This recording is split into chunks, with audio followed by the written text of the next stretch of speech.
Hello everyone and welcome back to Shanahan Militaria. In today's video what we're covering is my top 10 questions that people seem to ask me in relation to starting off collecting Militaria. So the first question I get asked a lot is, how did I start my collection? I started my collection 30 odd years ago. It was my father that bought me my first piece of Militaria. I had always a collection, or always an interest in military stuff due to family history. From hearing stories, from seeing pictures that were lying around the house, things like that. So that's what sparked my interest in collecting Militaria. So that's the first question pretty much, how did I start my collection? The next one is how expensive it is. It can be expensive. The thing I like to do is I like to try and find rare, interesting pieces. But you don't have to spend the stars to start off the collection. Car boot sales are good for getting small little bits and pieces. eBay is good. There are thrift stores or second-hand shops.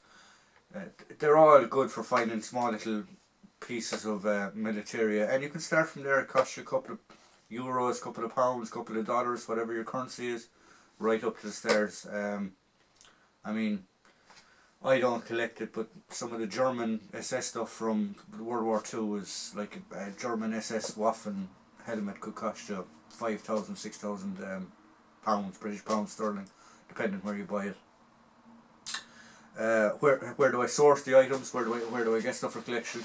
As I said, eBay, antique shops, second-hand stores, thrift stores, car boot sales, any place like that. That's where I seem to pick up an awful lot of my stuff.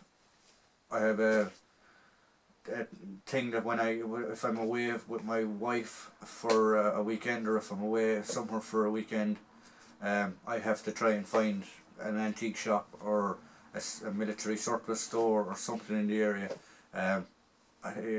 That's one thing that I actually do. This is a very another good question. How can you tell the difference between real and fake items? Practice. Now, I still get caught. I've still gotten caught a few times. Not in the recent past, but I have been caught in my past where I have bought fake items which I believe were real. That's why I stay away from German stuff from the Second World War. There's so much of it there. Even American stuff now, there is so much reproduction of that out there. It's ridiculous. Now, there's nothing wrong with reproductions. Reproductions are good for guys that are into reenacting, airsoft, things like that. Don't want to bring out the original stuff. I have some reproduction World War II stuff. I have a woolly jumper that is reproduction. I'm putting together a webbing set. Thanks to Rifleman Moore on, go check out his channel. He actually gave me two basic pouches for their 37 pattern webbing. So yeah, that they are the as I said, yeah, it's practice. Books is a good one that you can tell. You can buy your collector's reference books that will help you out between real and fake.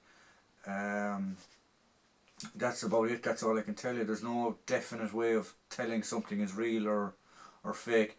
After a while, you'll get used to it. You'll know by the look, you'll know by the smell, you'll know by wear marks. You'll know by stitching quality, things like that. That's a very, very good way to tell whether it's real or fake. Then again, saying that, I have seen some reproduction, shall we say, that are very, very good. Is it better to stick to an area of interest in collecting Militaria? Yes, it can be. You do come across specialised collectors that will collect, let's say, 101st Airborne World War II only, British Commandos World War II only, 1st Cav Vietnam only. You can specialise. Now, what I mainly collect is First World War Munster Fusiliers, Second World War, and I'm sort of sticking to the Royal Ulster Rifles of the Second World War. I collect Australian Vietnam items, and then my main area is Falklands, Operation Banner, Northern Ireland Troubles. But I do collect all those areas. I have some West Germans or East German stuff and West German stuff from the time of the Cold War. I just find that area as well interesting. So yes, you can collect a multitude of periods, but you can also collect an individual period. And it does make it a bit easier, I suppose, if you are on a specific unit, specific group, specific time area, whereas you can tell with practice you can tell the difference between genuine and fake, and you get more a better knowledge of the actual history of that unit, that time frame, things like that. What made me start collecting, as I said, I had a family interest. My great grandfather fought in the First World War. My grandfather fought in the Second World War. I had an uncle that was involved in around Vietnam era of the American Army. I then later on myself served. So I always had an interest in military. And does a military background, which is the next question here, does a military background help in collecting? Yes and no. Right, we'll start with the yes part of it. The yes part of it is it does help in the fact that when you're looking at webbing, when you're looking at an individual, you can sort of feel in your soul, your head, your idea, your frame, why he's wearing the webbing that way, or why he's what he's feeling in that particular moment in time. Now you're not going to get it down to the fear, the being anxious, things like that. But because you have been in situations like that, because you have seen things like that, you can relate to what you're doing. And then on the other side of it, you don't need to be in the military to, or have been in the military to serve or to start collecting, because there's, as I said, there's reference books, there's the internet, there's photos, there's all that type of information that can help you with knowledge in relation to collecting. So you might have a family history. You could have a relation who was in the Navy and decided, okay, do you know, the old battleships, we'll say like the HMS Belfast, things like that, and specifically hone in on a ship. He served on the HMS Belfast, or he served on the HMS Sheffield, which unfortunately during the Falklands War met its end. So I mean, like, he served on that battleship or that warship, so I'm going to collect and research as much as I possibly can around that ship. That's fine too. Like, you don't have to have had a military background. There's another good question, sort of related. What's the best way to do your research?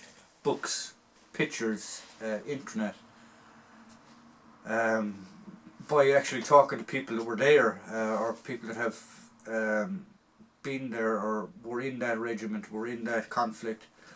They're the best source of information, but over time and things like that as well, they can forget things, they can concentrate on a certain period of time.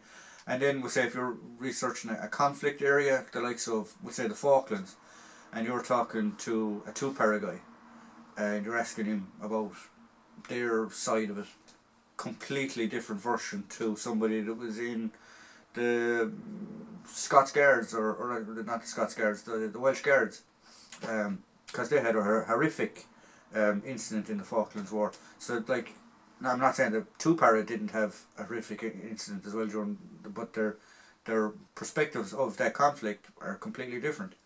So that's why you need to piece everything. And I don't know everything.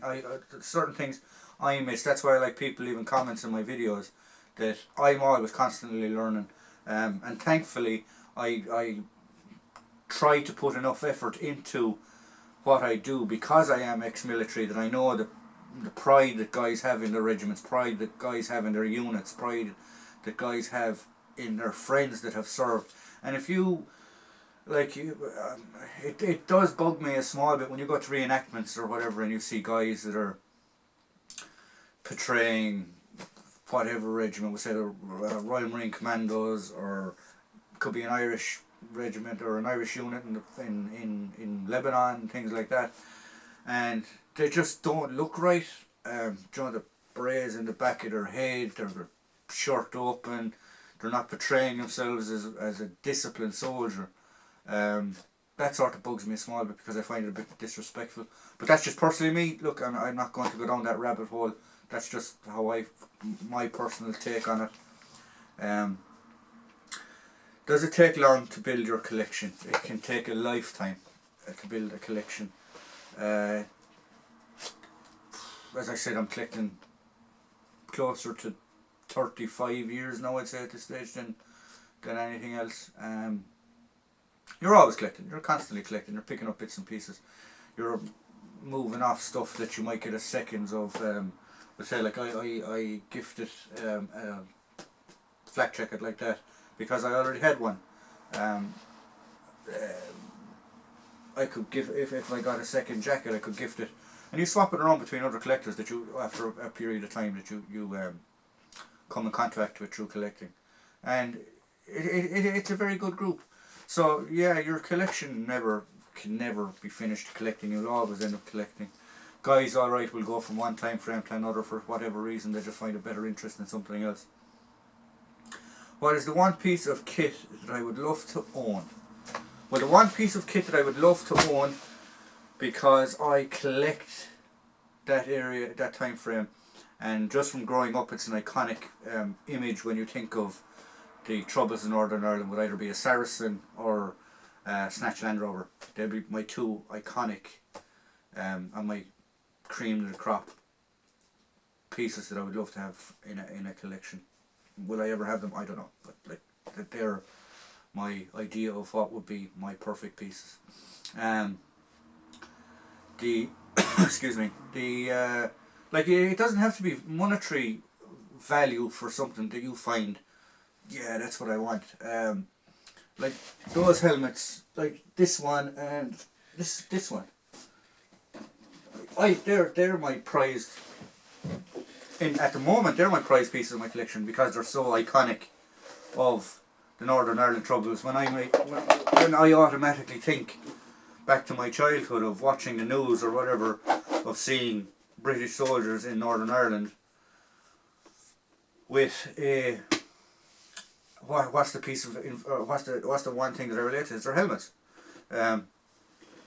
Now, is it strange for a Catholic from the south to be collecting Operation Banner?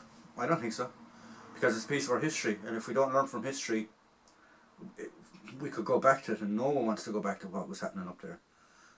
Thankfully, we have a generation of people up there now that don't know what it is like to turn on the news and watch British soldier killed, RU seaman killed, Catholic killed for whatever reason, Protestant killed for whatever reason.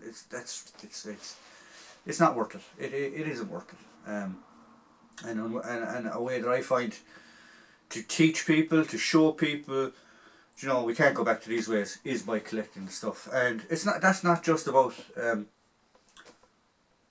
the Operation Banner stuff. That's about everything. That's about Second World War, Vietnam, Falklands.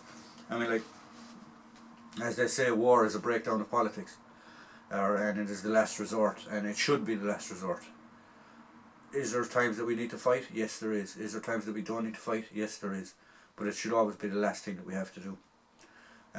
Sorry, I went off on a tangent there. But yes, they would be my two iconic pieces that if I could get in my collection would be a Saracen or a Snatch Land Rover. And then on the Vietnam side of it, I'd love a Huey Bell, but yeah. Another iconic piece of thing when you think of Vietnam, you think of a Huey helicopter. So I hope you liked what we provided here at Shanahan Militaria. Please like, please subscribe, and please tune in for the next video. Thank you.